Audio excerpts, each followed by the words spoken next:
Hi, my name is Dewan Hutchinson. Welcome to my channel. I wanted to share with you guys my latest project. I'm a 3D artist based out of Toronto, Canada, and I really just enjoy modeling, as you can see. After doing my last project, I really tried to simmer off, but as an artist does, they get hit by inspiration sometimes, and so with that, I wanted to take you along. Before we get started though, y'all should check out my shop, especially if you are a 3D artist of the like. I have some of my FBXs out there that you could download with the little support a creator. Yeah, you get the idea. There's a few of my assets here that you guys can check out and more to come. So keep an eye out for that. Support your boy. Hella random, but maybe idea. Spider Vespa with a wagon on the back. Think about it. It's cooking.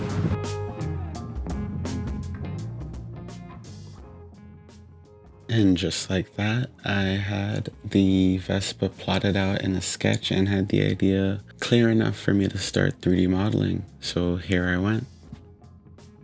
So, to start off, when it comes to the modeling, I wanted to plot out the main proportions of the Vespa. And to do that, I went through a few different ways of starting out. I had started out with a box, a sphere, pretty much a whole bunch of different ways just to start out, because I find that one of the main parts about getting it started is, again, just getting the proportions right and getting the base topology make sense. So I spent a lot of time working on that. I started with the plane, and it made it a lot easier to block out a lot of the main proportions of the Vespa. I started off with other objects such as a simple box primitive, rectangle. I found that the plane just made it a bit easier for me to block out the main shape.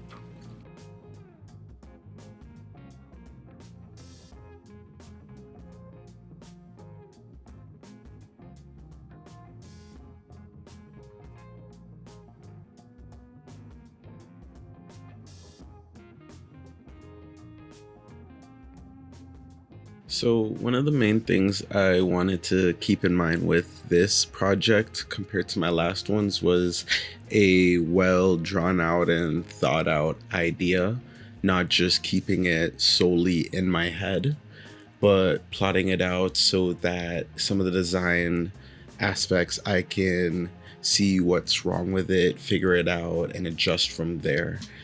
I believe that this was something that if I applied in some of my later projects, my past projects, some things might have gone more smoothly, or maybe just improvements in design would have occurred. But that's also something that I hope to, improve upon in the future projects that I have going on and see where that takes me. The front legs The front legs are a main example of why drawing it out really helped me. Though I knew I wanted a sort of hydraulic system for the legs, I didn't really have a solid idea of how that was going to work for me and how it was going to work mechanically for the animation. So I decided I was going to draw it out, really get down my idea of the mechanics behind it before I went to the modeling. I know it's not really a whole detailed, advanced inventor DWG file, sorry, nerd, but it was enough for me to base it off of. When it came to the base model as a whole, the main thing that I wanted to make sure of was that this whole model was subdivisible. Though I'm using like a medium level of topology detail, I didn't want this to just be the main level of detail that it should be rendered out at. I wanted it to be divisible by one or two subdivisions to really smooth it out and for it to still hold that shape that it intended. I didn't want it to really fall apart that like you might see some game assets do. So literally After doing every model, I have a subdivide modifier above just to see how it shapes out in the end. I tried to keep that modifier there above all my individual pieces as best as I could, just to keep an updated idea of how the final product would look. What you're going to see me utilize here in making the seat is a modifier called Freeform, and there's different sections of it, but I believe I'm using the 4x4, which what it does is it helps me warp sections of my model, which I love to use lately. So when I was actually making the model itself, the concept art, the main idea was, yes, I wanted to make a Vespa because Vespas look awesome, but I wanted it to step away from just any regular interpretation of a Vespa where it's just a 3D model of one. I wanted it to be unique in its own way. So just the idea of a VeSpa-ider came along, a Vespa with spider legs or some spider appendages, and just a different way of traversing. And so, yeah, I really was hoping for this design to have a mix of that classic Vespa Italian look, but also like it was, like it's Vespa 2044. What Spider-Man 2099? Yeah. This is his Vespa.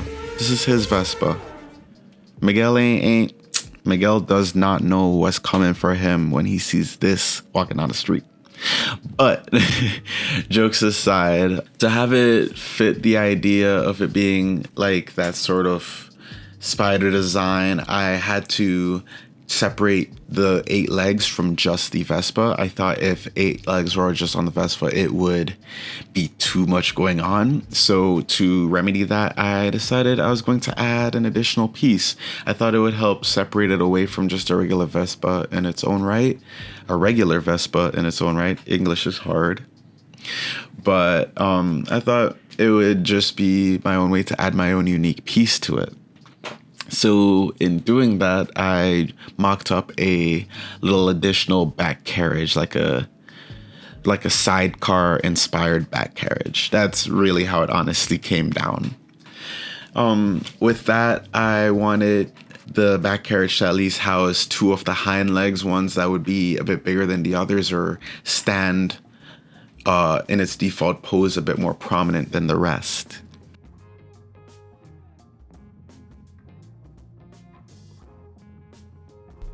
The big thing I had in mind while redesigning the hind legs was an added range of mobility, while also making sure that it still fits this design that I had going on, and making sure that comparing it to the front legs, they still fit and worked all together. The major thing again being that there's a bigger range of motion on each point of the joints in the leg. I will say the main difference in design styles between the front legs and the way I chose to do the hind legs was that I wanted the back legs to look a bit more futuristic and sleek compared to the front ones that I wanted to have more of like this steampunk slash handmade feel to it.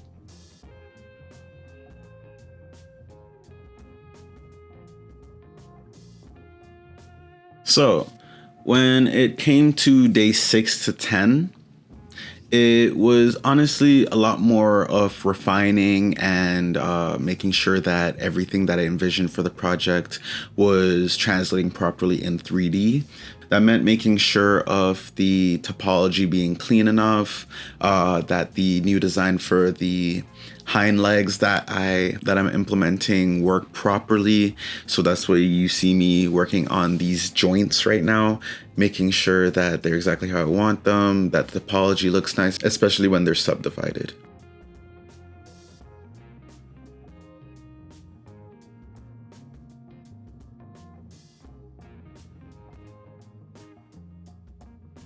I used one main model to really duplicate and apply to all the different joints on the legs. I thought it would just be a really quick way to really go about it while also making the design pretty cohesive in its own way.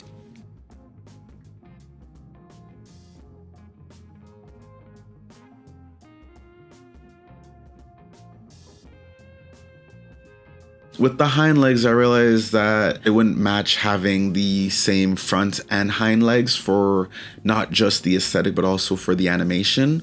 I want this to be a model that when animated, you can see big steps at the same time as the front legs moving a bit quicker while taking smaller steps. I do think when it comes to the animation and actually the movement of the model, that is how I'd want it to really be presented. I went back and forth when it came to the sketch and brushing up the carriage and its design. Seeing as this was something that was fully original by me, in addition to the Vespa, I wanted it to take some thorough time to really make sure that the design matched up and it wasn't just a random piece added on at the end.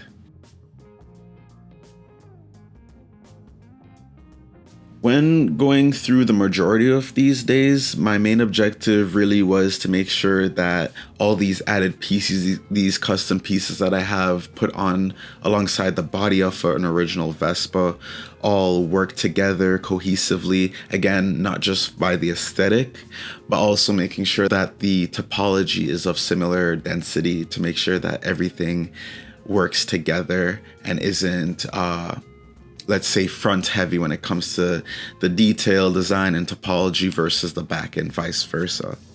One of the main parts when it came to really bringing them together for me was making sure that the hinge, the latch, whatever you want to call it, made sense. Partially. I know I'm not a whole engineer, mathematics, science major, so I'm not coming up with new designs for mechanisms, but I thought I would try my hand at something that, if you were to look at it as somebody not in motor vehicles, you'd understand what it's trying to be. Though outside of that, I didn't really add much detail to the carriage when it came to props. That was because I wanted the Vespa and the carriage to be the singular assets in the project. Though I do know in due time, whether it be for a personal render or what, I want to add some assets that I have laying around, fill up the actual carriage, the Vespa, really make it even more of a personal piece. But for now, I am just working on the Vespa as its singular project, so I'm keeping it at that. I'd say one of the main drawbacks I feel about design, though, is I didn't put enough thought behind the actual carriage interior. One of the main drawbacks I feel about the design of the carriage, though, is I didn't put enough detail or much thought into the detail of the interior. Though I did know that this is a carriage, so it's going to be dragged along, I had trouble really trying to think what I would want added there in the back that would make sense for the story.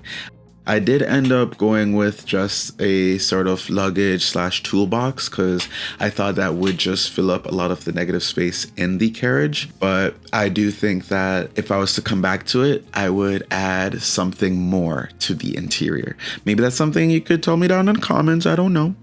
But that is my general thought of it right now. It is something I'm happy with in the end, but I do think it can do with more improvement.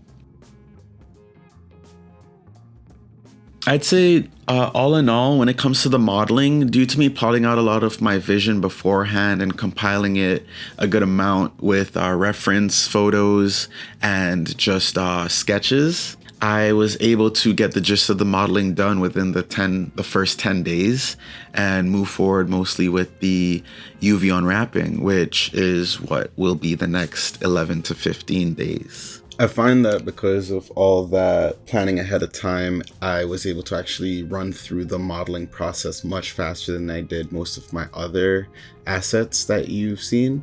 And I really am proud of that in its own right. So to explain what I'm doing in the next 11 to 15 days, you guys would have to understand what UV unwrapping is. And I'm not going to get too in detail because this isn't supposed to really be a tutorial. But the best way I can explain it for everybody is it's basically laying any 3D surface, all their surfaces, flat on a 2D plane. So think like a box which has 6 sides. If you were to unfold all 6 sides and lay them flat, that's unwrapping the box. I'm doing that same idea, but for more complex shapes, I guess you could say. As I said, some artists find this part of the modeling process very monotonous, tedious, and soul draining, which it can be, and I find if it was not a project of mine, I probably would.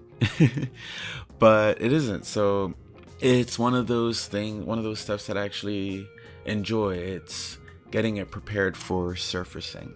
And in that way, it kind of just builds an anticipation and lead up towards what I can then do for the surfacing and the look of the Vespa.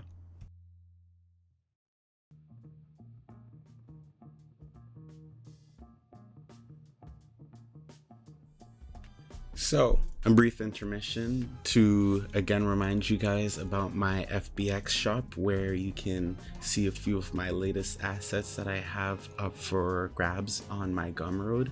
That would include my one-wheel tank, my hover car, and my latest project, the Retro Type S car. All three of those ones, I implore any 3D artist that's trying to improve their demo reel or have a personal project that any of these might suit, check it out, see what you can do, and tag me in anything if you do.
One of the main things that I have to be mindful of when it comes to the unwrapping is firstly to double check that topology that I've been working with is clean, that there aren't any missing connections between the vertexes, and that there aren't any major n-gons really showing or present, period.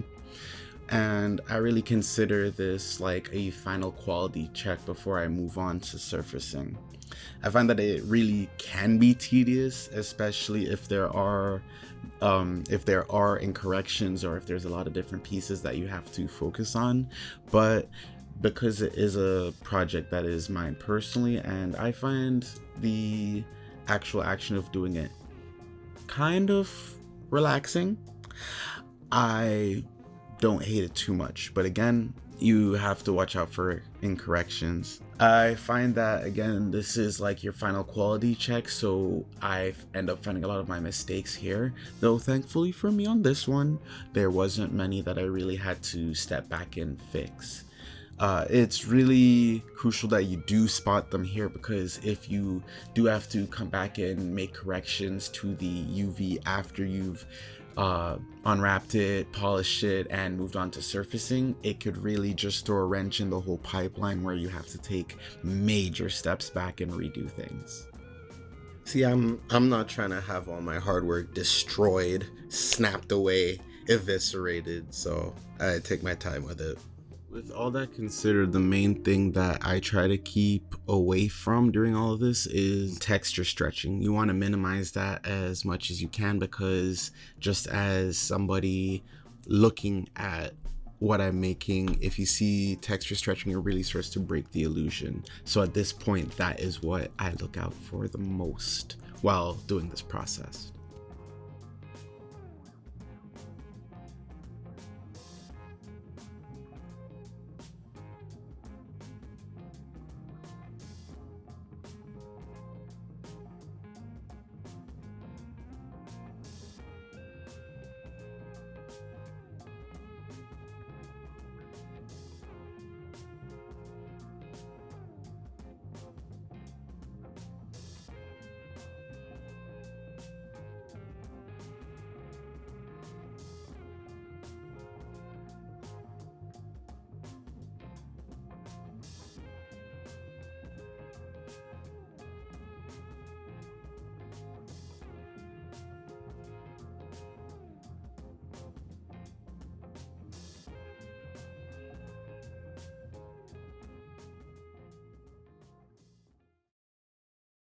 So I'd like to thank everybody who stayed till the end of this video, and I hope you're looking forward to the next step, which again, the surfacing. That's going to be a big step in development.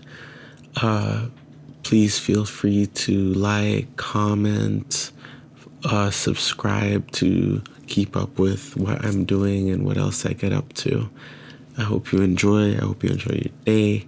Have a good rest of your whatever you're having.